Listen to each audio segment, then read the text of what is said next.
di magreklamo. At ang sisi ay sa presidente. Kumusta naman? Siguro, mahal ang bigas kasi wala kayong pambili, mga tamad kayo. Magsikap kasi kayo, wag puro reklamo. Hindi nga kayo nagpapasalamat sa mga magsasaka eh. Diba? Wala kayong ginawa kundi magreklamo. Idol naman.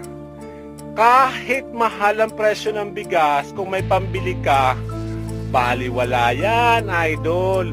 Puro ka reklamo. Lahat na ginawa ng presidente para matulungan ang magsasaka.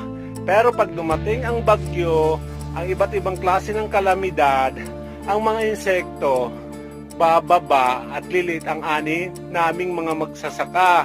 Ang apektado ang gobyerno, magrereklamo na naman kayo. Kayo ang magbantay dito ng maya, kayo ang magtaboy, kayo dito ang tumira sa ilalim ng initan.